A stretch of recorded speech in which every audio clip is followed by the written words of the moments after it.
back to basics. So today we are going to take a little bit of a different avenue. This is something that I feel really strongly about, and I grew up in a family of hunters, fishermen, sportsmen. My dad and my brothers all hunt and fish. My son does, his dad does. And so I grew up thinking that that was just what everybody does. And so today our topic is trapping. Now, this is something that I've never done before, but I'd really like to learn more about it, because all that I know about is those big clumpy traps that they have the claws and they hit the animals, and they're bad for them. That's all I knew about trapping. But today's guest is Anton Kaska. And Anton, thank you very much for joining us. My pleasure. You're going to really help us, understand a few things about our wildlife in the area and how we go about doing things humanely, morally, with wisdom. We need to know what we're doing. So let me see. I've said a little bit about me. I also ice fished when I was little, I got my hunter safety when I was like 20 years old. I did decide that hunting really wasn't for me. It's not for everybody. Well, I heard a deer. I heard a deer that had gotten hit one day, and it made that squeaky noise. And I just said to myself, if I go out into the woods and shoot a deer and I don't kill it, it's going to be really hard for me. And I just couldn't do it. But people that are good shots, that practice, I think it's great. But then there's trapping. And you can trap and relocate, or you can trap and do whatever you need to do. So a lot of options with trapping. Tell me about trapping. So, I got into trapping a few years back when we moved back from overseas. We selected New Hampshire because of the way New Hampshire is. Mm-hmm. And we moved back, and within the first year there was out-of-state interests that tried to ban trapping. That angered me, because it was not because of trapping, but just because it was one of the reasons that we moved back to this state and selected this state. And so I went and testified at the State House, and after that, the bill was shot down, and after that, the trappers accosted me and said, "Who are you? You don't trap, let's talk to you. Yeah. Do you want to trap?" And they got me to take a trapper's ed course. And since that time, I've taken up trapping pretty heavily, and I teach now. I try to give back. As those that taught me, I try to teach, and I'm an instructor for the Fish and Game Department, a volunteer instructor, and so I teach trapper's ed, mostly in the southern part of the state, and a lot of children and old folks getting back into trapping, and it's quite interesting. Not everybody that takes my course wants to trap. But it's good to be educated. It is, it is. Because I hate to hear people that have judgment, and they think they know it, but they don't really know everything there is to know about it. Right. Yeah. I get a lot of preppers taking the course. They don't want to trap. They want the skills. They want to learn the skills in case they need them someday. Something I really like is I get politicians once in a while. If something's coming up in the State House, they'll take the course to learn more about something that they may be voting on, which I think is really important. Again, it's the understanding. A lot of trapping is misunderstood. You were talking about we call those live catch leg hold traps. So for example, if I catch a bobcat right now, I have to release it. If I catch one in a fox trap, I have to contact Fish and Game, let them know that I caught one, male, female, whatever, that it's not injured, and then I have to release it, or I call Fish and Game to give me a hand and release it, which can get exciting. But you release the animal, and the animals are fine. So there's a lot of regulations that you have to follow too, and you have to report back on a lot of things, whether you take the animal or where you move them, or all of these kinds of things. We report back also on animals we don't even trap. A lot of times we're asked to keep count of different types of animals, mainly fur bearers, but sometimes others, and then we report those to the biologists at the state, and they use those in their studies to plan for the wildlife management for the coming years. That's so great. And you touched a little bit about young people and older people getting back into it, but it's such a wonderful thing for kids to know about. Being able to look at the footprints, or the things in the snow, especially during the winter. The past few weeks has been wonderful for anybody that wants to take pictures or go out in the outdoors. It's been a wonderful time. I think you have one of the cards. These cards are absolutely wonderful. These cards can be picked up at Fish and Game, and a lot of times when you go to like home shows and things like that, Fish and Game will be there. Pick these cards up. These are wonderful wonderful because they have a lot of the animals that we see out in the woods. Yep. And then they also have a little ruler on it, so you can really tell which animals you're looking at, because a lot of them, as you'll see on this card here, they look a lot alike. They are. They're the canines. You'll mix up a gray fox or a red fox with a neighborhood cat. Right. You'll not know. This will help you to do that, and you can actually lay this right down with the ruler that's on the side and lay it down in the track and then see it. I think the Fish and Game Department is having a Wild New Hampshire, one of their parking lot events soon that's huge, and you'll be able to get those there as well. But those are great for people that don't want to, maybe don't want to track or do want to trap or whatever you want to do. It'll let you know what's in your yard. And right now, with the snow melting, the animals have been moving. I was just telling you over from Henniker, I was doing some business there. I saw an otter coming across. It's afternoon. It's noon, 1 o'clock. Otter midday out in a swamp, running around chasing a muskrat, I guess for lunch. But they're out right now, and you'll see skunks, and everybody will have Everybody's skunk problems. coming out now. Skunks will be everywhere. I just saw the possum. Yep. I saw a possum on the side of the road. I mean, there's tons of those in the spring too. Yep. But and as soon as the snow melts, you'll have everybody with chickens in the backyard will have fox problems because the fox will be denning up and having their litters, and then mama fox will come out and teach the babies how to hunt your chickens. I've seen it. They'll come get one, they'll drag it halfway back to the den, and then lead out the youngsters on a hunting expedition and teach them how to find it, and then they'll get closer and closer to your coop. And you know, it's the way of life. It's that time of year. Yeah. We have chickens, and we had let our chickens out, and it was just out in the field, and all of a sudden we saw this red fox out toward the chicken. All of a sudden we saw this poof. All these feathers. It was like watching a movie. And then the fox took it, boom, it was done within 15 seconds. You know, it was gone. Yeah. But that's the raptors nature. are the same way. Yeah. We have them in our backyard. Sometimes they get the pigeons, and you'll see the streak come by the window, and you look down, and there's just a puff of feathers and that's it. That's it. Yeah. So we are very lucky in New Hampshire. We're extremely lucky. Yeah, we have a lot of wildlife. And what I used to do when I used to go snowshoeing, or even when I hike in the woods sometimes, I'll be talking with some of the other people, and I'll say, hey, did you see that? They walk right by it. They don't see scat. They don't see...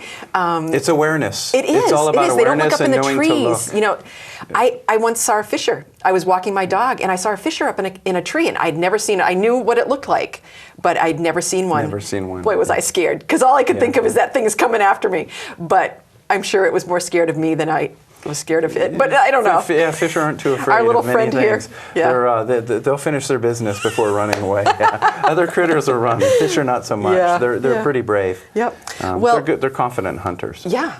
Well, I wanted to talk a little bit about statistics. I have some older statistics, but I think they probably tie in with some of the numbers from today. So I have some numbers for Vermont and New Hampshire, and some of the animals that we're more familiar with. So beaver, for example.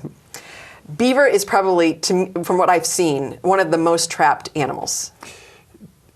They're prolific. It's the only mammal in North America that can create its own habitat. They don't need the habitat.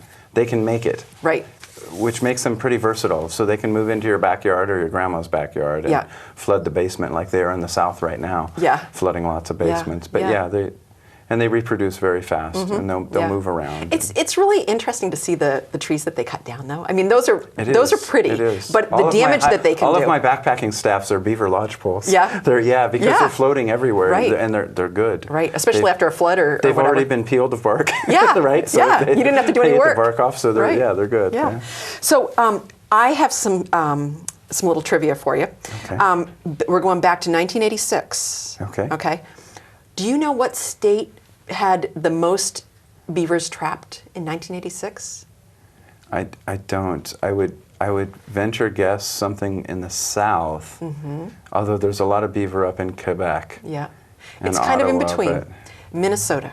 Minnesota had 172,000 beaver. I mean, that's a lot of beaver. Trapped or total? Well, it can be hunted too. Okay. Yeah, it's just taken. And then it dropped down in 2003, because 2003 is the last time I have information for. And this is just what I found. It's not like set in stone, this is the records. But 49,000 in 2003. So it dropped down considerably. They must have had a huge problem. Can you imagine living there? And having all these beaver around? The wildlife managers may have noticed the population change to the point where it was sustainable for the habitat, because that's what our department will do. Pat Tate, our fur bearer biologist, he constantly queries us about what we're seeing in the woods, and his job is to make sure that there's enough of these.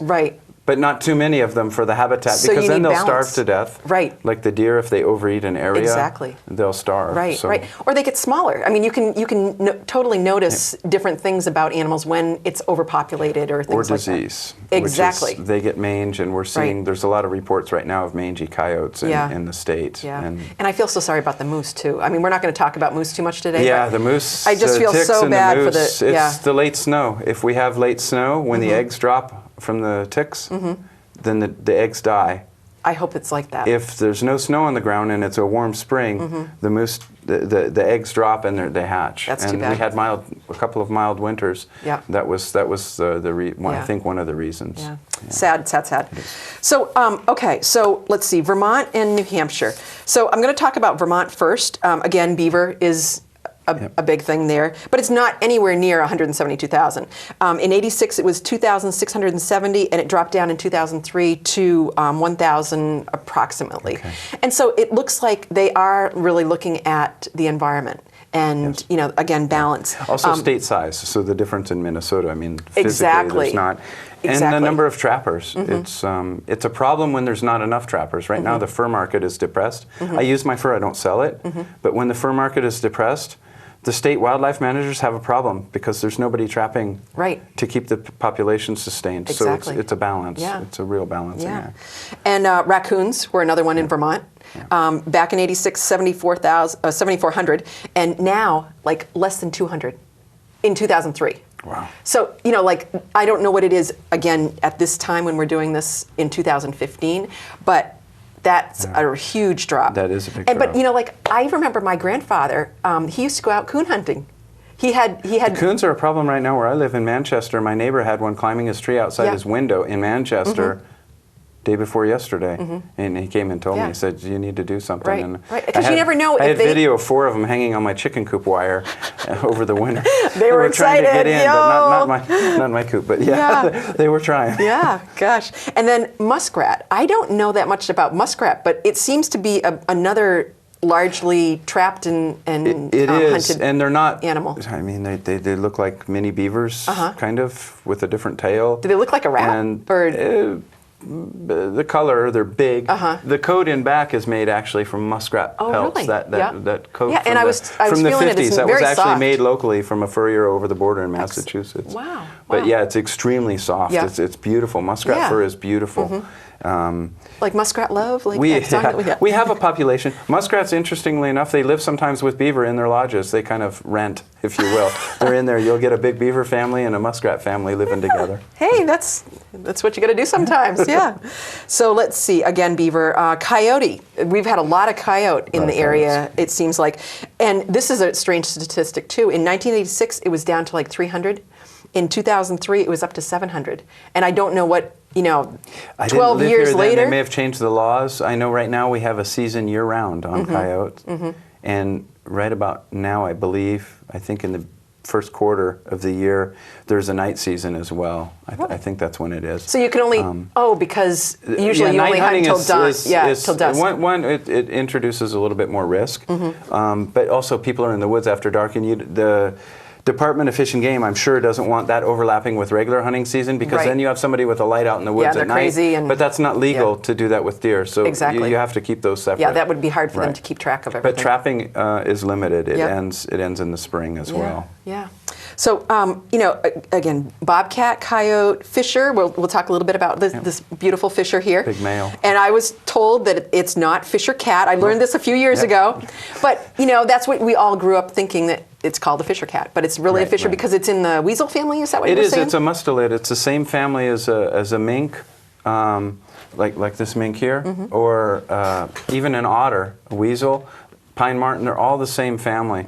So the cute little otter that swims on his back. Cute. He's cute when he's eating clams. He's not so cute when he's eating baby beaver. But he's the same family as the fisher, and most people don't realize that. If you look at the tracking cards, you can see the tracks are always together. They bound. They're the bounders. So when you see a bounder, you're looking at one of the mustelid family. I never thought about that. And then you check the size and how far the steps are, and you can get a pretty good guess of what you've got if you've got a mink coming up to your chicken coop from the creek down below, or I know. I always think of that because they can dig underneath and they love to get into your chickens and the eggs. They'll kill all the chickens. Now, are they the ones that only eat they cut the heads off or something? I can't remember. Owls. They'll do that, but owls are the biggies. Owls will take the heads off of the chickens. They're good for that. Yeah, but we're not going to talk about. We won't talk about owls. Flying animals today or birds today. Okay, the owls are coming back though. They're coming back. now. I've seen owls. It's been great. From what I understand, when you see them during the daytime, though, that's because they're hungry. This is what they're I just getting understand, back, right? So they're coming from a travel. Some of them are coming back, I believe. I was just noticing in the paper or something. They're coming back, and we're losing the snowy owls, which we had a lot of them this year. It was nice. Yeah, I saw quite a few. Yeah, very nice. So, is there anything else that you want to talk about before we watch this video that we have with us today? Well, the Fisher's really interesting. It has a really long gestation period. Well, let's talk about the Fisher then. Okay. Yeah, and we want to talk about the beaver too, just a little bit. Oh, yeah, we can talk about the beaver a little bit. So the Fisher here, this is a male. The females are about a third of the size or a half of the size of the males. And unlike birds and everything else, the female is the better looking of the pair and has a higher value if you're marketing your fur. And how much would a fur be? A fur, I believe, is around $20 right now for something like this. And has it always been $20? No, 2 years ago this would have run around $250, $270. And the fur market has crashed. Most of the fur market is China and Russia. And of course, with the Russian economy going down, the fur market crashes. I know several trappers that are not trapping this year because they trap for the money. And the fur price has to be high if you trap for money, because I don't pay for my traps. I don't even pay for my traps. If I were to sell my fur, it wouldn't balance out. Right. I trap for other reasons. And part of it is the skill and the tradition and maintaining those skills and that tradition, and part of it is to help the wildlife. I love the outdoors. Right. Before I went in the service as a young kid, I wanted to become a forest ranger. I didn't, and I never did when I got out. I kind of forgot about it and got a family. But I love the outdoors. I don't, unlike the common perception, I don't like animals to suffer. Me neither. All. I know, but I'm not against hunting. And because a lot of the that, traps we use are designed specifically to either kill quickly or to hold, like the foothold traps. We don't have the big teeth on them anymore. They have, a lot of them have gaps. They're called offset traps. So they actually don't even close all the way. They leave a gap to hold the foot, and they get tighter. The people I teach laugh when I tell them, make sure you wake the fox up when you walk up, and you have a fox because they'll be curled up on the trap asleep. It's not a lie. I whistle walking up. And whistle and wake them up. I don't want to scare them. I don't want them to freak out. So I wake them up, and then I can walk up to them, and they're calm sitting there. But a lot of times they're literally asleep in the trap. So anyway, watch for what you're seeing out in the woods, because it's so cool. And, a little bit of awareness. They're everywhere looking at you. Yeah, I feel like it's a gift. It really is. Every day that I see a wild animal, I feel like somebody's watching over me, and they just said, Jody, I think I'm going to give you something today, because I just love running into things in the woods. As long as it's not a black bear and I'm something that I have to don't know what to do about. Yeah, but watch them with cubs. Right. So these guys, the female has a gestation period that is around a year. So it's longer than ours. Wow. It'll go to about 358 days. And how many will it have? I believe 1 to 3 in a litter. That's the only time they make a home is when they have young. They don't have a permanent home. And where do they live? They're transient. They live curled up in a hole in a log on the ground, in a hole in a snowbank. Right now, a lot of them, they'll just curl up right there and overnight there and continue on their travels. And does their maybe fur 9 miles and do a circuit and hunt. Wow, that's quite a bit. Yeah. Does their fur change in the winter? It gets thicker. All the fur but bearers. Not lighter. I mean, it's not like it. No. Well, it gets thick when the daylight gets shorter. Not when it gets colder, right? So it'll do what's called prime up, and if you look inside there, it's almost like cotton. Yeah. Yeah. And it's super soft, Yeah. and that's what makes fur valuable and gives it the warm qualities. So there's certain times when you want to take There is, fur and too. our seasons are tuned so that they're in the late fall, and they go to the till about now or spring, depending on. And now is the being animal. like March. Yeah, early March, spring. April. The water critters, so mink, otter, beaver, they go till I believe April 15th. Right now, that's the current season, and everything else already ended. January, February, March. The seasons change per species, so you have to be careful what you're trapping. Right, Like right now, right. we can trap coyotes, I believe. Can't trap fox. So if I get a fox, I have to let it go. Right. Yeah. So, Yeah. and I can do that with the traps I'm using. Yeah. So tell me just a little bit about this, and then I really do want to get to that video. Okay. So this here is beaver castor. So Yeah. this is a gland. If you can see this. That's located basically where There you go. where the ovaries are in a human. If you think of that like above the pelvis, they hang in there, and these are scent glands. They're used to produce markings, which beaver mark their territory much the way dogs or coyotes or foxes, your canines, will urinate on a fence post or on a corner rock or something like that. Beaver will mix this in their backside and then make a little mud mound and put some of this on there. They'll squirt it on there, and that's marking. That's their Right. fence post. Yep. And they'll mark that territory. And if they smell another beaver's castor mound in their territory, they will go nuts. You can go on YouTube and see them coming out of the water and launching up over the bank to knock down a strange castor mound that's in their territory. Beaver are very territorial too, because Extremely so. when I've been kayaking, you can hear them slapping their tails. Yes. Yeah. They'll slap their tails to warn all the other beavers, Yeah. and then they'll dive. And it's like if you're going to make a wallet, like this wallet here out of beaver tail, you have to have a beaver that's usually a single family unit in an area without intruders. Because if they're intruders, when they fight, they bite each other's tails, and it hurts. Yeah. So there's big chunks out of a beaver tail where they've been in a scrap with another beaver. Yeah. You can't use those. So, Right. but these are used today. These are actually used for makeup, so perfumes and makeup bases. Really? So there's actually a market for these. I have these because I'm drying. These are out of like a 50-something pound beaver from yesterday, and I'll dry these a little bit, and then these will go to market and be made into perfume and makeup. In the old days, the Indians and early settlers here, used these as a sort of aspirin. So it has aspirin-like qualities, the salicylic acid, because of the willow trees that Really? they ate. That goes into yeah. the castor, and then they think that's why it was used for that. Yeah. And up until recently, you can check online and see the controversy over artificial flavorings in food. So this was what was in a lot of your artificially flavored vanilla ice cream or Really? your raspberry syrup. It was Really? actually, it's a good fixative. The same reason that it maintains the perfume scent. It's a good fixative. So, Wow. Wow. They'd mix so it next up. time that we look at, it's not anymore. No, but we could have, if we I'm looked told- back, we could see beaver. The food companies are denying that they're doing this, but by federal law, they don't have to say if they're using beaver castor. They can say artificially flavored, and by law, that's that's enough. okay. Yeah. So I think we have to watch out for all these artificially flavored. genetically modified, chemically enhanced products. It's, right. There's a lot of things that they don't have to tell us. But anyway, so I think we should watch the video. Okay, because let's watch it. this video is going to teach you so many things about trapping. I watched it and I was just amazed. It's There's an things amazing that I video. didn't know. Yeah. And I think that everybody's going to The really Fur enjoy Takers this. of America put this together and pooled our money to actually professionally do a video to target youth, the Right. schools, And that's to where it try to gets get started. this video out. Yeah. It's a wonderful production. Right. Excellent. Well, let's take a look.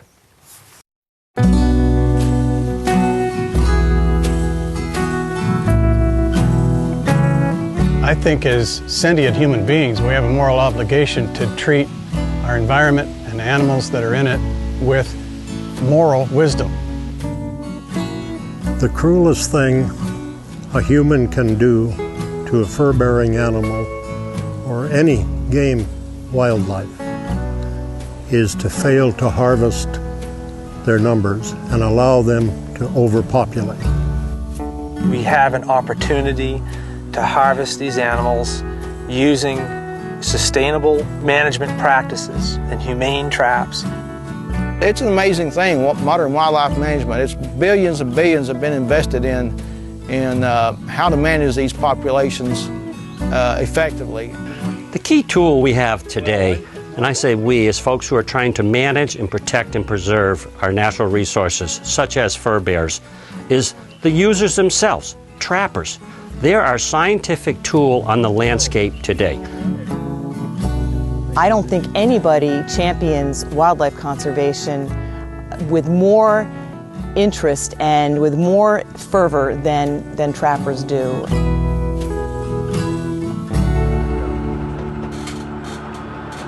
So, what are you guys doing this weekend? I'm gonna go to the movies with Ethan.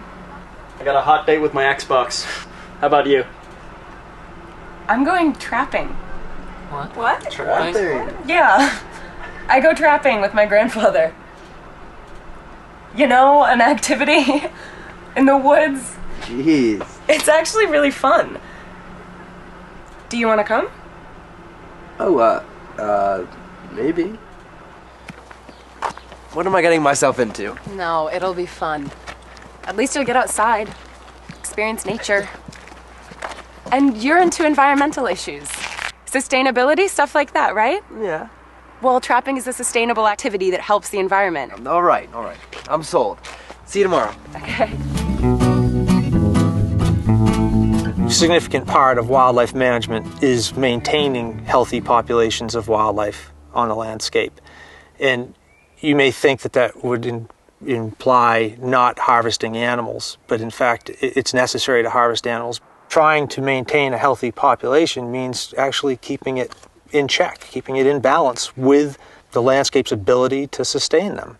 It's really quite difficult to be an animal in the wild, and there's lots of ways that animals die. I mean, they die from getting hit by cars, they die from predation, they die from disease, and then trappers who really care about animals actually take animals that would otherwise die of other means.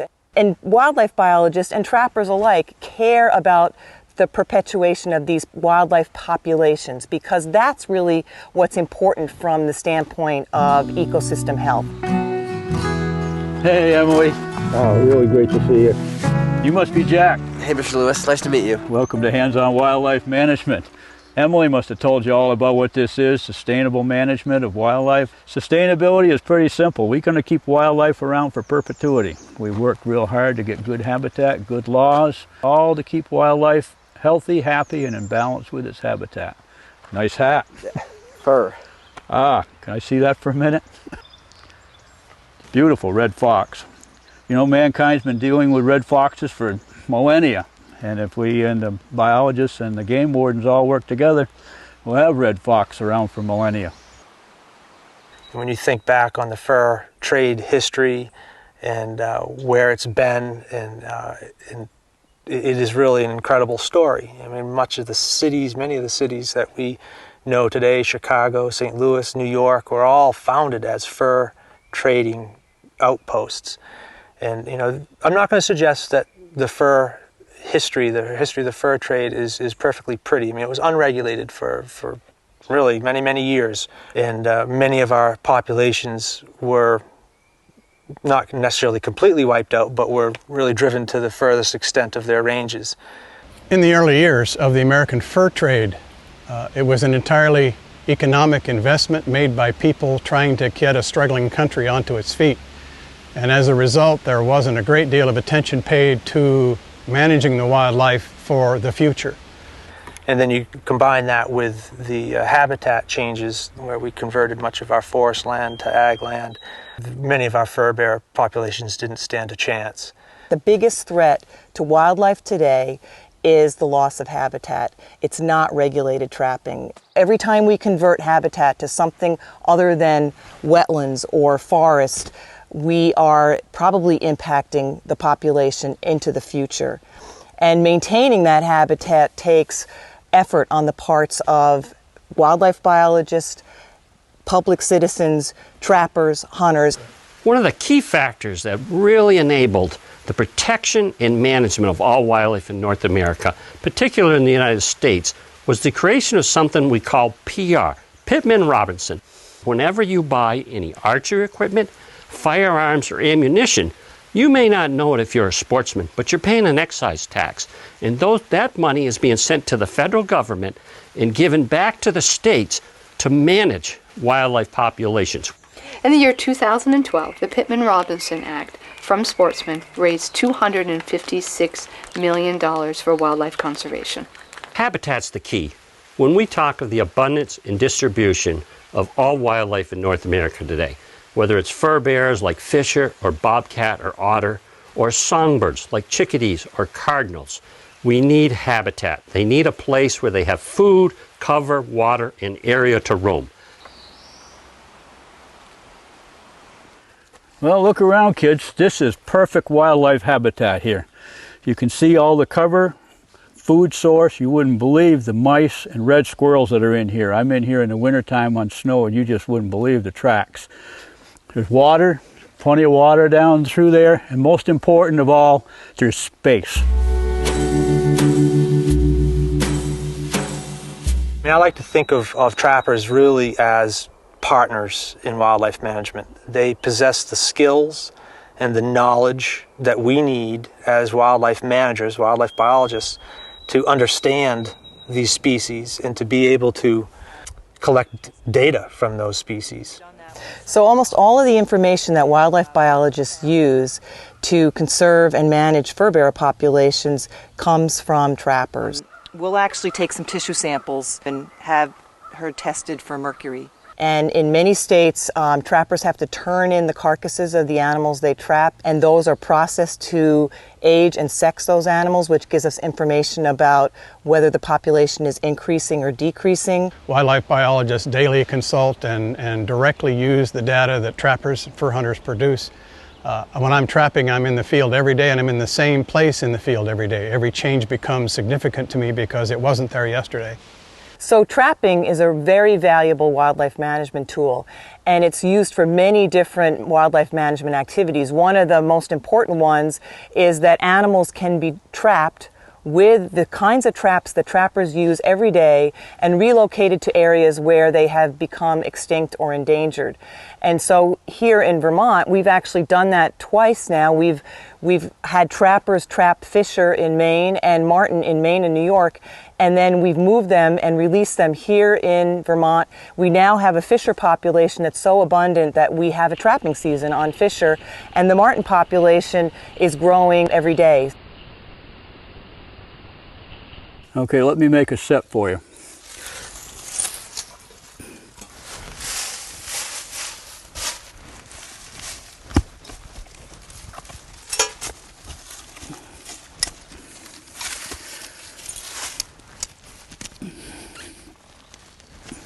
I'm sorry, no offense, but can't traps actually really hurt animals? So if you get something other than a coyote, you'll injure them to the point where they may not be able to survive? That's a misconception a lot of people have. Let me show you something. Ready? That was true once, that image of a horrible rusty trap that hurts the animal, but now the traps just hold onto the animal's paw and doesn't let them go. Grandpa once caught a cat when we were trying to get some skunks away from the town hall, and we just let the cat go. He went right off. When most people think of traps today, they think of, what traps were before, what they used to be. And, they have visions of these large, steel traps with interlocking teeth. And in fact, traps have evolved greatly, particularly in the last 2 decades, and trapping methods have evolved greatly. In the last 15 years, we've done an extensive research project. It's probably the largest one ever. The trap doesn't have to be huge, and it doesn't have to be strong to hold good. Yeah. And we wanted to make sure that traps and trapping were doing the most for animal welfare, safety of the trapper, efficiency, and selectivity. The modern foothold trap, for example, is perhaps the most widely deployed trap by trappers in the United States, and is, to many people's surprise, a very, very humane trap. They weren't fighting the trap at all. Half the time you walk up and the fox is sound asleep. He didn't hear you coming. What a set actually is the trap, of course, but the most important thing is the location and to a very lesser extent, whatever the attractor happens to be. Now, the thing you have to understand with coyotes and most fur bearers is that they don't have sweat glands, and they live in a world of smells. So what happens is they pass their body odors out through their urine, and we can get that coyote to think that I've got another coyote in this area, and he's going to come in and want to check this out because that other coyote's in here is after his food and perhaps his territory. And that's what I'm going to try to create with this set. They have an ability to smell that's 8,000 times better than ours. They have an 8-power vision set of eyes, and they can hear a mouse squeak in calm weather 200 yards away. So if I take this trap and put it down here, put a squirt of coyote urine back there, that coyote coming down this cart road is going to smell that, and he's going to say, whoa, there's another coyote in my area, and I want to know who he is and what he is, because they can tell everything about that animal because their body odors pass out through the urine. And if you notice, I'm putting it right on this spot right here, and that's going to focus all his attention on that spot, and his feet are going to be right there. And we're going to come back tomorrow and check, and you'll get a chance to see a live coyote in a trap. But this is the part that's so fascinating about it. The more you catch, the more you study. Even if you miss an animal, you come in and you say, why did I miss him? What was he doing? What was the weather like? Why did they react the way they did? This stuff is so fascinating. In 30 years, I feel like I don't know anything about them because every year I continuously learn and learn and learn. It's just amazing. For me, coyotes are, in many ways, and particularly in the areas of the West where I live, the apex predator. I find him to be the species to be the most adaptable, most admirable, most remarkable animal alive. And to match wits with that animal, to me, is a daily adventure, and I find myself foolish in comparison on regular occasion. For trappers to be effective at catching these animals, they really have to immerse themselves in their habitats. They have to understand each of these species' individual behaviors, their habits. And you know, we as wildlife managers turn to trappers for that knowledge. By knowing the habitats of the animals, I'm much more successful in placing my traps where I know they're going to be. I trap along the waterways, the ponds, the ditches, the creeks, and I have learned over the years to read the sign where the animal is going to go. They always travel the road that is least restrictive to them. When you go out and you see that you've missed that animal just by one step, it's just like, okay, I have to learn to think what that animal's thinking and to see if I can set the trap right where he will set his foot. We first started dating when she was 17 and I was actually still 17. But I got started when I was about, about 11 years old, and my granddad showed me how to make a muskrat set. You know, it's a challenge. You start out trapping and you don't have a lot of success, and gradually you get smarter and you get a little better, and you know, but still there is no guarantee that you set that trap you're going to catch something there. It's a fair analogy to compare the pursuit of an intelligent animal like a coyote to a chess match, where I make my adjustments, he makes his adjustments, he's predicting me, I'm predicting him, and sometimes I don't win. With trapping, when you're actually getting after a live animal, adds more adrenaline to it than what you'd have in a video game. The way video games and trapping is kind of similar is that in video games you have the object of getting through that mission. When you get a raccoon and he's on trail, you got to think of all the odds of he could go this way or he could go this way, and maybe he could go straight through and get in your trap. One of my responsibilities is to see that I pass along our heritage and educate the younger trappers that are coming up in the proper methods of take and how to treat the animals humanely. My grandpa started me off. I started hanging out with him. The best part of trapping for me is talking to all the old timers and learning all the knowledge and experience that they've been through the years. My grandfather, we spend a lot of time together whenever we trap. A lot of bonding, you know, a lot of stuff he does. I don't know how many years it took me to pick out these little faint trails you can see. Yeah, I think trapping is very ethical. As trappers, we see what Mother Nature does. We see what happens with overpopulation. We see what happens with disease. And I think if we don't protect them and utilize them the way that it's supposed to be in order to control the population, then we, as parents, can't pass this on to our children. We deeply care about wildlife. We pay to see that it flourishes because it's in our best interest, it's in wildlife's best interest. When trappers take an individual animal, they take it knowing that they're actually benefiting the species and the population because they know that they're contributing to the long-term viability of that population. It's really great to have you here, Emily. Well, Jack, you learned an awful lot about trapping, trappers, and the value of trapping as wildlife management. You've listened to the professionals. You realize what value our knowledge has in wildlife management. Now let's take a selfie.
Anton, that was wonderful. I am so glad that they passed that information on because I never realized about those traps that, you know, they're so humane. We're hoping that the message gets out. It's a commonly misunderstood situation, like a lot of things in life. But yeah, the video was great. I think it was really good. Yeah, I hope that people will be interested in learning more. Go online, you know, ask your local fish and game, you know, people about these things because there's so much to learn. There's no way that we can fit all of this in today's show. Definitely not. Yeah. So tell me a little bit about some of the books that you brought and some of the programs you have. Yeah, I have. Right here I have a copy actually signed by Helenette Silver. This is a history of New Hampshire game and fur bearers, and this was the final deliverable under the Pittman-Robertson Act from the state of from the state of New Hampshire. And New Hampshire had some tasks under this federal act, and the last thing they had to do was produce this report. And in here you'll find all kinds of nice stories about the mountain lions that New Hampshire doesn't have. Mountain lions. In the 1950s, it was a question then as well. They even have pictures of one that was shot that here, was not seen? supposedly. They're in here, and there's a number of interesting things, including the elk season that New Hampshire had. Elk. We had an elk season. When was that? And the wild boar and all kinds of interesting facts in here. You can likely find this in your local library. Most towns should have this. And you can search for it online as well. I'm not sure if it's in print anymore, but I managed to find a signed copy. Yay. So, and interestingly enough, there was a picture here of a gentleman out, where was it? Out in Durham, in Durham, New Hampshire. And it's Cass Adams out there turning over one of his farm fields to wildlife habitat restoration, and this is dated from 1957, 1958. So October of 58. Back then, people were turning over their fields, and he was letting it be seeded for pheasants and whatnot, so that they could. So it's been around for a long time. It's been around a really long time. That's great. And the problems and the controversies that we have, they're all in here documented by Helenette Silver way back. Yeah. So let me just talk a little bit about the Pittman-Robertson Act. Yeah. Great. So the Pittman-Robertson Act came about because there were a lot of animals, not a lot, but there were animals that were being driven out either by overhunting or by just people moving in and taking over property. Correct. And so the Pittman-Robertson Act came about, and so there's an 11% excise tax for guns and ammunition, I believe. Right. All people that go in the outdoors and take part in the outdoors, whether they're buying a fishing pole or they're buying a gun or ammo or some camo hunting clothing, whatever it is, there's an excise tax at the factory. It's already taxed. That goes into a federal pool of funds that gets redistributed later in all the states. So everybody's having a say or something to do. And they get their money back. Yeah. So starving departments like our New Hampshire Fish and Game Department, right. which does a lot of great things with what they do have, they get some of this money back every year, and they get it based on volunteer hours and a number of factors, but they get paid, if you will, by the federal government, the money that we were paying in taxes back. So it all gets redistributed back to the states. And I fill out timesheets. If I teach a trapper's education course for the state, I fill out a timesheet, and the state gets money for that. They get some money back for that to go back into the biologist fund for studies on bobcats or fisher or whatever the question of the hour is. Yeah, and I think that it also really helped the white-tailed deer, the wild turkey, and the wood duck. To become, the wood duck as well. Because those were on their way, and now things are back in balance. The wild turkeys, and actually turkeys are a little bit higher in balance now. Turkeys are too high now. Really interesting. We traded fisher for turkeys way back. The gentleman that taught me trapping, that was my mentor after I took my training courses. He helped as a volunteer of part of that project and released wild turkeys in New Hampshire. We traded Pennsylvania turkeys for fisher. So now we have a turkey season, and now Pennsylvania has their fisher population back, and hunts and traps fisher as well. And that was all as a result of trapping. They trapped the animals and then traded them with each other and did that successfully. A real good success story. That is wonderful.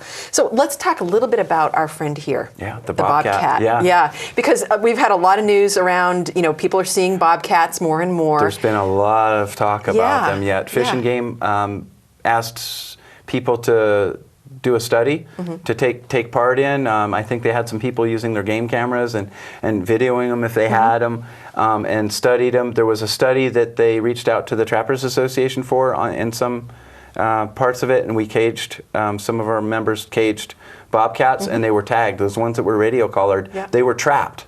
They were trapped and not injured, and tagged and then released. And some of them we haven't been able to trap back and remove the tags off. I think they're still chasing one or two.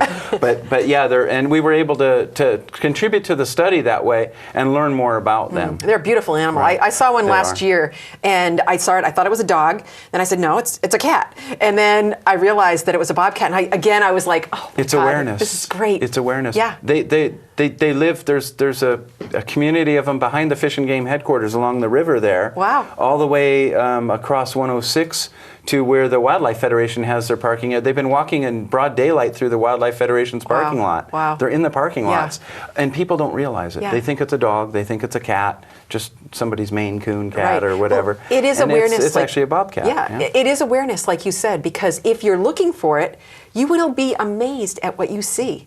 Because there's just some people can see things, like you're driving along, you see a deer by the side of the road, you see a weasel, you see this, you see turkeys, you see. Some people would drive and they never see it. They never see anything. No, you just have to know what to look for and where. They're everywhere, especially right now. Open your eyes in the woods or even on the highway.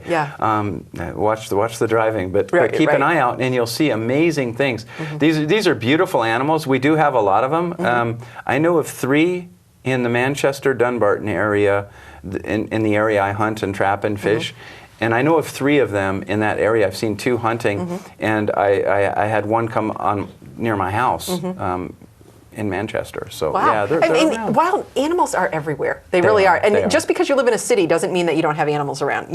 Right in Keene we have bear, we have deer. They come right into the city. They're everywhere. Yeah. And these are a controversy, right? They're talking about making a season because there's a population now that's high enough to be managed. So how do you manage it? So now we have out-of-state interest in all this back and forth. The science has been done, and there's a population. It'll probably be a small lottery or something, and just a few. Myself, I don't really care. I'm not so interested in bobcat. But you want if balance. they need to be managed, they need to be managed, and I'm fine with it. I think we were talking about it at the Trappers Association. What's important for us is whatever they decide, if it's a lottery with 10 tags for the state, whatever, we keep it that way for at least 3 years, because the Fish and Game Department, the biologists like Pat Tate and those folks, they need that data, and they don't need the season to change. They need to keep the same standards for the Right. season for at least 3 years to capture the scientific data. Right, Yeah, right. yeah. So, we've talked a lot about all kinds of different things here, but how does somebody get involved? How do the people learn about these things? One thing that I was involved with, and it's not anything to do with hunting or trapping or anything like that, but they do have trapping in some of these things, is becoming an outdoor woman. Yes. Wonderful program. Becoming an outdoor woman. My wife doesn't go hunting. No. Rarely will she go in the woods with us, and she doesn't trap. She eats wild game, and she's been through becoming an outdoor woman. She loves it. She builds survival shelters. Prepares wild game. Yeah. She can prepare a squirrel and doesn't have a problem with it. And I Right. said, "This is my wife." Right. She came back. She was wonderful. But it's nice she to loved be. it. It's nice to be educated on what some of the other people are doing. When I went, I learned how to fly fish. Not that I'm great, but I learned how to fly fish. I learned how to kayak. I learned. And my wife did the kayaking as well. Yeah. And I learned, but I really liked was being able to go out in the woods and identify things. Looking Right. for scat. It was part of their navigation course, I think it Right, was. right. And so it gave you an idea of what to look for, because I never, honestly, I know this sounds weird, but I'd never even thought about what scat was. Now I'm out in the woods and I'm like, that is fox, or that is coyote. And how do you know? Because of the little things that it eats and things like that. Gray fox and red fox. My soon-to-be 10, this month he'll be 10. He'll tell you the difference between red and gray fox scat because he knows the gray fox have a different diet. Right. They eat more seeds. Gray fox climb trees. Yeah. Most people don't realize. Yeah, they climb trees. Wow. Yeah. Gray foxes they're lighter, they're lighter, and they'll climb trees and they like to eat bird eggs. So the first gray fox I ever saw live running around, I was setting a fox track on a game trail, and the fox was in the tree. And I didn't notice it when I walked up. I wasn't paying attention. I wasn't attuned to the environment. Exactly. And I didn't know that foxes climb trees at that time. Yeah. But I do now. Yeah. Wow. It scared me. So besides the fact that there's the becoming an outdoor woman, what other courses can people take? They can learn how to be trappers? They can. Okay. They can learn how to hunt. They can learn how to fish. There's a Let's Go Fishing program, which is great for kids, and spring's coming, so everybody should be doing that. Right. If you haven't. It's so much fun. It is. We live in a wonderful state. I live in Manchester. Yeah. I can watch bald eagles fishing in the river in Manchester, in the biggest city in the state. It's wonderful. Yeah. And then you can take Trapper's Ed, and if you go to the Fish and Game website. And what is? It's Wild NH. It should be in the credits, but it's Wild NH. The New Hampshire Fish and Game website. If you click on education and go to the bottom of the education section, you'll find the courses that they offer, and that's constantly updated. So come spring, you'll see all the hunter's education courses will be listed, and all the way at the bottom is the trapper's education. And there's probably not something listed. Actually, I know there's not something listed right now. There will be soon. Once the season closes, April 15th, those of us that teach will be teaching again. I have to check traps every day right now, so I can't be teaching. My day would be really long. Yeah. So we'll start up in the spring again and start teaching again, and you'll watch. I teach at Bass Pro Shops normally. They're really good about letting us in there. Right. And we can set up there, and there's lots of stuff to look at in Bass Pro, so we can see the pictures. But there's some up towards White River Junction around Lebanon. There's some at the Albrook Hunter Education Center in Holderness that Fish and Game runs. We do courses up there. So they can go online. They can. And they can find whatever they're looking for in whatever area and they they live sign in. up. You have, unlike all the other courses, you have to sign up for Trapper's Ed 2 weeks in advance to the course, and it gets closed at that point because they have to send you a packet of information that you actually have to study, or you will fail the test. Well, it's that's a good information thing. we don't cover in the class. That's a good thing. And you're warned you need to actually open the book and study it and learn the things. Yeah. Wow. That's cool. It's nice to be educated. It really is. It is. So what do we have here? We have here a gray fox hat. My boy made this last year at the Fur Takers of America National Conference in Pennsylvania, the organization that put together the video we just watched. Yeah. And this is from 2 gray foxes. Gray foxes have very narrow bellies, so you need 2 to make a hat. And he sewed this out of deer sinew, all himself. I didn't do it. And he's 10. I can't sew. He can sew. Yeah. And now all we have to do is line it. And he's been waiting for some muskrat, but I think he may put fleece inside of it. But this is a wonderful hat, soft. and it's extremely warm. But this is from two gray foxes he caught last year. We sent to get tanned. Yeah. And he got 2 more this year at Christmas week. That's wonderful. He got 2 gray foxes and a coon that he's going to make hats out of. Yeah. Well, that's one of the things that I find really important. It's just me, but if you're going to hunt, use what you've got. You know, use the pelt, use the meat. You know, and it does take something to learn how to eat the meat and cook it slowly and things like that. Yeah. What I tell my students is the easy part is trapping the animal. Right. The Now what hard are you part gonna do with begins it? once you've trapped it, because then you have a responsibility to everyone. I have a responsibility to you, right, to the gentleman down the road here, to use this resource wisely. It's a renewable resource, but I have to use it wisely. Right. In the case of a beaver, that means I'm gonna skin the pelt off it. I'm gonna tan the hide and use that. In my case, I don't sell them. I'm making blankets out of my beaver pelts now. Yeah. How many do you have now? I've got 29, 30 as of this morning. Wow. 30 Yeah. that I'll be sending off to the tannery. Yeah. I use the casters. We looked at the casters and discussed them. Yeah. And then I field dressed the beaver, pull out the insides, and took it to Wings of Dawn because they can't get the food source for the rehabilitated raptors anymore. So you're using it. Actually, on the way here, I dropped off 2 carcasses to the rehabilitators, and they'll feed those to the injured bald eagles and hawks. So much. You know, you just have to go online and find all these things, you know, because there's so much out there that you just don't know. There is. So today we've been back to basics. I think this is pretty basic. This is pretty basic. Yeah. I mean, the fact is that you have to keep balance, and sometimes we need to help Mother Nature just a little bit, but other times it takes care of itself. So, it does. Yeah, I'm really happy that you've been here today with me today. Thank you. To talk Thank about you. It all was of a this. pleasure. I've been educated so much. Let me see. Trapping courses, hunter safety, becoming an outdoor woman. And you don't have to want to trap to take Trapper's Ed. No. We get the preppers or people that just want to take pictures. Yeah. They Do learn it all. more. So love your life and live well. Enjoy. Thank you. That was great.